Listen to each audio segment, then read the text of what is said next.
All right, you guys, let's start tonight's call with a couple wins. Haley, I want you to jump in and give us your biggest win over the last week or two, and let's start there. I was gone Sunday, Monday, Tuesday for work, and I was still able to get my workouts in and um stay relatively okay in my macros, given that the meals were plated and everything. So I didn't really have much of a choice, but luckily it was chicken, so that was Perfect. good. Yeah, That's and I'm seeing a lot of gains and PRs in my workouts lately, so that's good. good work. And I know you've been busting your butt to do it, so I'm proud of you for hammering that and getting after it. So good work there. Hey, you know what? Let's Rich is for second week here, so he gets picked on today. What's your biggest win of the week, Rich? Well, I guess getting through the first week and just committing to the program. I don't know. I mean, it's all exciting for me yet. Yeah. Just kind of learning the daily process of how to choose the right foods. And I Yes. don't know. I'm just excited about this. So, yeah, I I love it. don't know what else I can add there for now. That's it, right? I mean, that's huge. So, and you're doing amazing. It's been great. You're tracking, you're hitting the workouts, and it's completely new to you, and you're doing amazing. So, great Thank you. work. Great work. Who wants to add in another big win? Anybody want to jump in? Share a big win for the week? You can just go off mute if you want to. Otherwise, I'll just call on you. I was pretty excited. This is Marie. I was pretty excited that I got I've kept my macros pretty locked in, even with the tiny human in the background. So Let's go. Marie had her baby here not too long ago, so she's on the workout leave, even though she's been doing some hiking and walking, but locking back into the nutrition. I love it. That's gonna make you feel really good. So I'm really happy for you, girl. That's amazing. All right, all right, all right. One more. Renee, give me a win. Pick on my sister for one here. I guess yesterday, um, my 6 year old does not want to ride her bike. So when I went to go do my active recovery, I actually wanted to jog. So I ended up having to push my 6 year old in her stroller for 2 miles because she decided she didn't want to ride her bicycle. But I did get my 2 miles in, Hey, so I guess that's a win. Pushing a stroller with a 6 year old, 40-pound 6 year old in it. that's a huge win. You did some sled pushes for 2 miles. I'll take that all day. I'll tell all my Yeah, kids that next week. And Jess, you're pushing sled for 2 miles next week. there you go. Jess is super stoked about that. 40 pounds, 2 miles. Let's go. All right, Debo, you're on this week too. I love it. We have a couple new people on. Bubba's on, his phone's on, so we're rocking. I love it. Okay, you guys, that was our win section. Let's go ahead and start some Q&A for the night. So if you have a question, go ahead and raise your hand, or you can just come off mute and let's just go ahead and get started. I want to keep time rolling tonight. You got the first try. Were you going there, Debo? I thought I saw yours go off. No? Yeah? Yeah. Oh no, I'm driving. I'm driving right now. I'm on my way home. Sweet. Well, I'm glad you're on, man. That's all good. Anybody else got a question tonight? If you don't, that's fine. Just want to make sure we're covering all questions. Anybody have any questions on their workouts, on nutrition, anything specific that you need to dive into there? I've got a question on the workouts. Yeah, Leslie, let's do it. So if we have something, a lift that you've assigned to us in our workout and our gym just doesn't support that, Yeah. in some way, can we let you know and you can give us an alternative and Yeah. an alternative? Yep. Let me know ASAP when you run into that.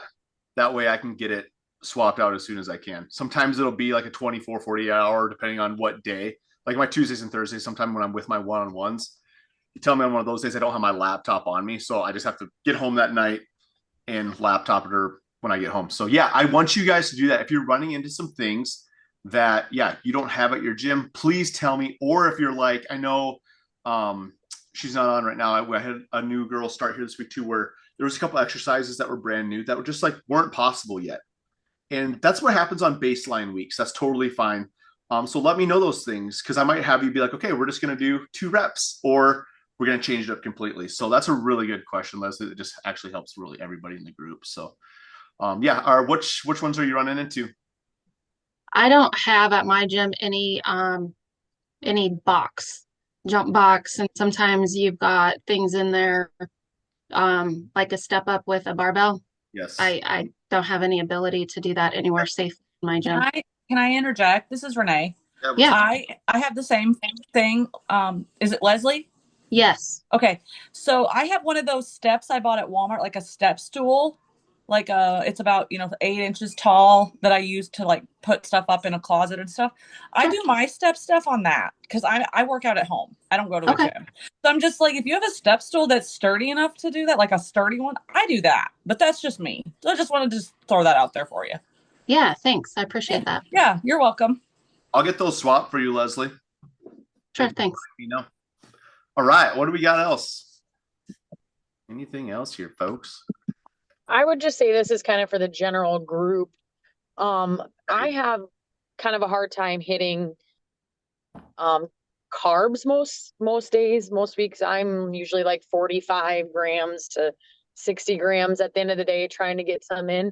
What are some people's go-to carbs that I guess it's been drilled in me forever that to avoid carbs. So like it's so hard to get those carbs. So do people have go-to carb loaded stuff?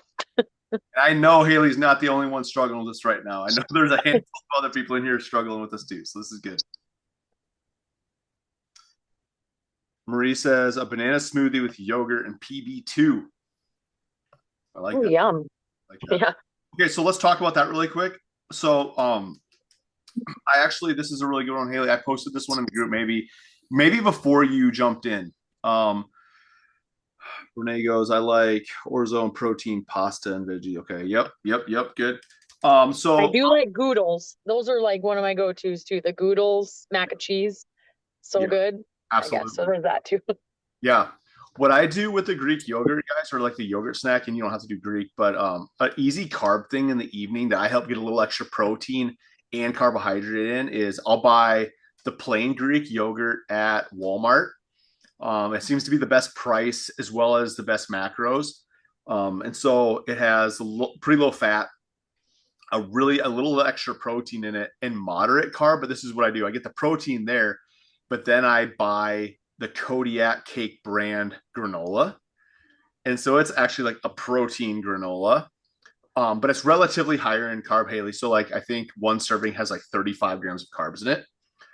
So it's like bonus protein in the Greek yogurt. And then they have a cookie butter flavor that's like mind blowing. So highly suggest the cookie butter flavor. And so I'll do the yogurt and then I'll take a little bit of agave nectar and put the granola, that Kodiak granola on there, and then just a smidge of agave nectar just for fun. It ends up being, I rarely do a full serving of the granola. So I actually end up at about 25 carbs, 30-ish with that. And yeah, you can always throw Leslie, add one apple. Yep, exactly. And so that's honestly like what Leslie said. This is what if you're landing 30 to 40 to 50 grams short a day, the easiest way, you guys, is enjoy some fruit. Like if fruit is high in fiber, we need the vitamins and minerals in there. An apple is about 25 carbs. A banana is about 30 carbs. That's pretty easy, right? When you're like 30 low every day. So that's a simple way as well. For sure. Or do a half of banana and a little bit of raw honey on there, get some health benefits, and enjoy some fun things. Like we should be enjoying some fun things, guys, and still hit our macros. We don't need to be like hating our life. Like you have to enjoy the things. Okay. Really good stuff there, you guys. Anybody else have a carb thing that they want to share? Bringing up this chat. There's some stuff going on here. This is good, you guys. Strawberries with okay, Renee. Strawberries with Cool Whip. Yeah, there's like hardly anything in some of those Cool Whips too. So that's strawberries high in fiber. So I love that. Anybody else or any new questions that we can dive into? I'm gonna give 15 seconds for next question. If not, we're gonna keep moving. So I'll make sure I'm answering everybody's. Okay. You guys ready for some mindset stuff? You guys ready for this? Let's dive in.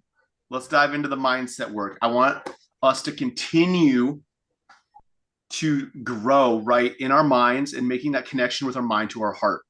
Because if we don't continue to grow in our mind, and just adjusting the way we think and growing there, then so much of what we're doing is going to be temporary. So, so much of the efforts that we're putting in will be a temporary effort.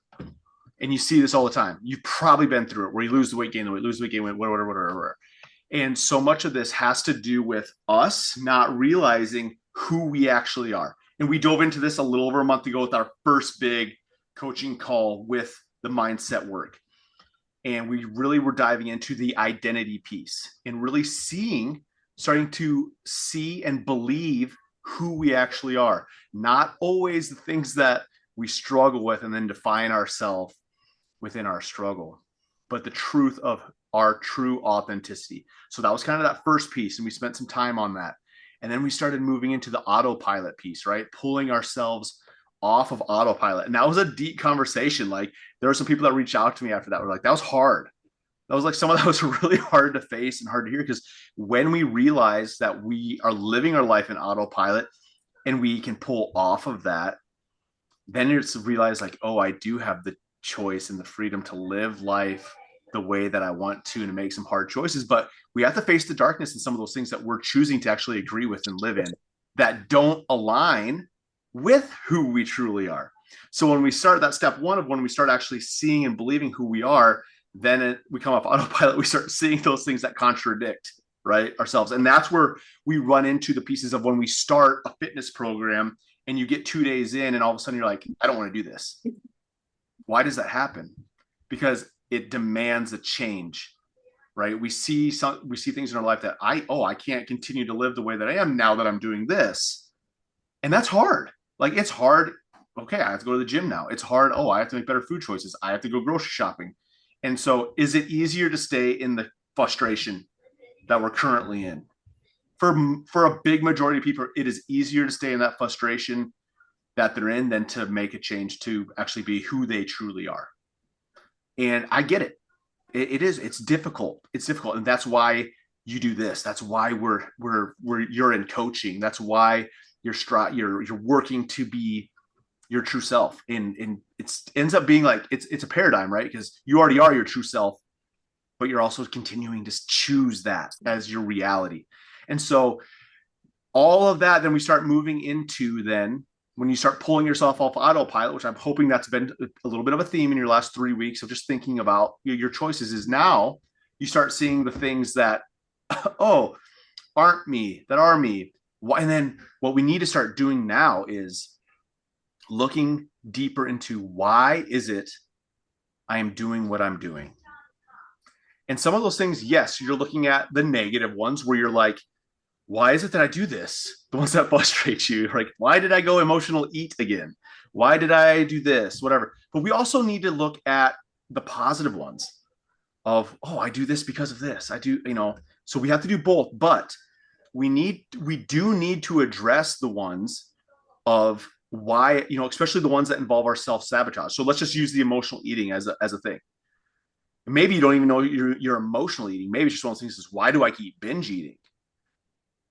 And then you have to start asking yourself that why and look for that trigger. What triggered this to happen? And then maybe it is like, oh, I got emotional. And every time I get emotional, I turn to food. And then you can go another layer deep and you can go, well, why did I get emotional? And we can then find, and you can start digging deeper of what caused an emotional trigger. And then you can start finding the similarities of every time I have an emotional trigger, it's because this happened. And sometimes it'll then go to like, yeah, I had this conversation with this person. And that, or then it's like, well, why do I get emotional about that? And you can find that root back of like, oh, when I was a kid, this happened to me. And this is what we have to get into those and address those things and pause with them so we can actually heal them. Otherwise, we just continue on that same journey. And every time you have some gains, but then a little hang up in life happens, or you have a little argument, or that emotional trigger happens, and then you go backwards again. And then okay, I gotta get myself under control, and you get in this cycle of like self-guilt, and then I gotta work hard to make up for it. And then a trigger happens, your performance, or you mess up, then self-guilt again, work. And it's just over and over and over again. And so at some point, yes, again, we have to face some of those struggles, face that darkness, and really start to look past the effect and look at the cause. So our senses, our five senses, right? Our smell, our sight, our touch, those senses, the senses are only able to comprehend effects. And so if you're struggling with eating, your senses and how we think logically only register effects, but they don't take into the cause of what causes them naturally. And so it's funny because I've been on this and I found this book randomly. I came across this thread on Twitter, and this dude's stuff was super interesting to me. He was a scientist from like the late 1800s, early 1900s. His name is Walter Russell. His really interesting story. I haven't even gotten that far into his book. I'm like maybe 10 pages in, but I read like 3 paragraphs and I'm like, okay, that's enough for this week. And I have to sit with it because it's like, it's very in-depth stuff, but it's funny how it's connecting to so much of what is just like what I'm going through and how I'm learning. And he literally is talking, this is the early 1900s. He's talking about cause and effect and the difference in our senses and knowledge. And I'm like, oh my gosh. Okay. So I want to read you guys a couple paragraphs here and we're going to talk about it. So he goes, since the days of Galileo, this unimpendable method of gaining knowledge through the senses has served to multiply man's reasoning powers by teaching him how to do marvelous things with electricity and elements and matter, but not one great savant of science can tell why or the cause of the familiar effects. If asked what electricity, light, or magnetism, matter, or energy is, the scientist simply answers, I don't know. If science actually does not know the why or the what or the cause of these essentials, it necessarily follows that it is admittedly without knowledge. And so we've come to think that all of these things that we know about the effects of things like, oh, when you combine baking soda and vinegar, this happens. Like, and we think that's knowledge because we saw something happen or you smelt it happen, right? So we're always thinking that our knowledge happens from when we see, or we see our body change because we work out and eat right. And we think, oh yeah, I have knowledge of exercise and health, but we actually don't know the cause, right? It is merely informed, but information gathered through the senses is not knowledge, he says. The senses sense only effects. Knowledge is confined to the cause of effects. So basically what he's saying is that the senses are limited to but a small range of perception of effects, which they sense. And even the small range is saturated with the deceptions of distortions created by an illusion. And so it's a lot. It takes a lot to just comprehend what he's saying. But yeah, information gathered is not knowledge, Marie. That's exactly right. It's not yet. It has to be lived. And so the more, what I'm getting at is the more we continue to live and experience and come off autopilot and think and go into the deeper whys versus just like, oh, my bank account doesn't have any money in it. Like, well, that's clearly an effect of something, right? It's not the cause. What causes these things, right? And so we continue to just awaken to all of the differences that we're living through, and then we can start really asking ourselves that piece of why. And we can really have to start moving from our physical senses that only feel the effects of things and start looking deeper into their causes. And that's going to help you then heal, figure some of the things out, break some cycles for yourself. And so let's use this as kind of the closing piece of it. Like one of the biggest things I hear, right, is people's like, well, I just can't stay motivated. And it's really not, so therefore I can't stay consistent. And so it's really not that you're not motivated. It's really not that you're not consistent. It really dives into you not, like, that's an effect. That's not the cause. What causes you to not feel motivated? What causes you to not stay consistent. Then that backtracks into the autopilot thing, and then that backtracks into the identity thing, our purpose of things. And so then we can be like, okay, well, then I need to tap into the frustrations that I feel when I'm not motivated. Because let's just use being overweight as an example. That's frustrating for everyone. Like, I wouldn't have all the conversations in my DMs all the time about it if it wasn't a frustration for everyone. But we can get hung up in the I'm not motivated about it, so I can't get to the gym and I can't eat right. Or we can tap into that frustration and use that as the actual moving into the cause versus the effect of I'm not motivated. And continue to slide into the cause. What's the cause? What's the cause of this? What's the cause? So this next week or two, as we're navigating again through some of your own life, and not everything, obviously read through the lines here. Not all this has to do with health and fitness, right? But it has to do with our overall life, our overall health. And so we can really pause. That's going to be my kind of like reminder word for you guys over the next 2 weeks, is like, pause for a second.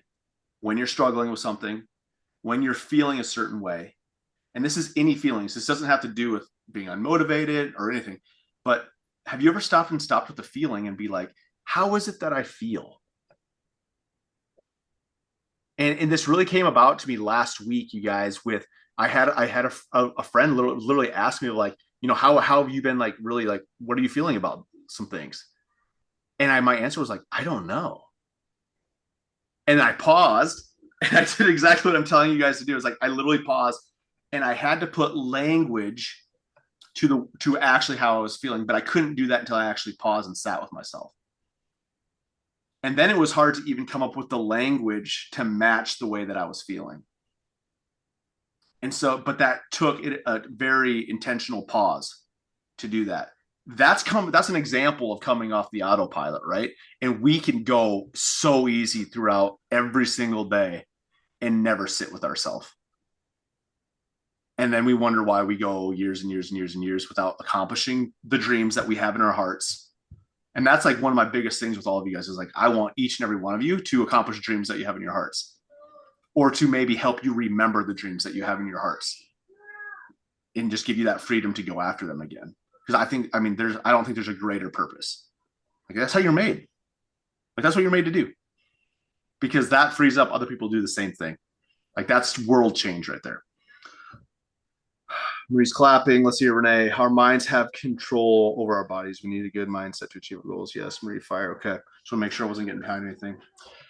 Anything on that? That was a lot. I know some of these coaching calls get deep real quick, and they take some time to soak it in. I mean, you have to remember, this is stuff I've sat with for weeks on weeks on weeks before I bring it to the table for you guys. So I've had more time to sit with it, but that's the goal of this, right? Is take some of the notes that maybe you thought of, take a couple keywords that you thought with, and be intentional over your next 2 weeks here, and let it just naturally happen. And you might not even feel like it does for 7-10 days. And then you experience something on a day and something clicks. That's how it almost is for me. If I try too much, it doesn't click. But just some, like, I call it like gentle wishing, like, just gentle with it. And you're just like, it's just, it's there. It's there with you because we talked about it, and you're keeping it, in the forefront of your heart, your mind. And then experience happens and you're like, oh my gosh. I get it. That's how so much of this is. And so let's just continue to be open with so much of that, with our growth, with our learning. If you have an experience, drop it in, or share it with me at least, or drop it in the group chat, and we can go deeper. I will post this replay up. So if you need to go back and listen to, this 10-minute portion, just as a review, because there's so much, just so much partial babbling of me even working through so much of it in my mind as well as I'm speaking it out. So feel free to do that. Feel free to share your own thoughts and comments with me. Just drop me a DM over the next day, 2 week, whatever, as you're meandering with it all. Does that sound good, you guys? Mm-hmm. Yep. Yes, sir. 7:55. Internal clock is still on fire, keeping it 30 minutes low. Pretty myself. Okay. Does anybody have anything else before we go? If not, we'll rock on, you guys. I appreciate you so much jumping on the quick call. Hi, Emma. Jumping on the quick call tonight. And I will drop our next one. I'll get in the calendars here this next week, and I'll drop our next tentative date out so we can keep growing in our minds and hearts as well as our bodies, you guys. So have a great rest of your night, and we'll see you guys later. Thanks, Jordan. Thanks, welcome. Jordan. Thank you. Love you. See ya. Love you. Love you, Emma. Bye. Bye.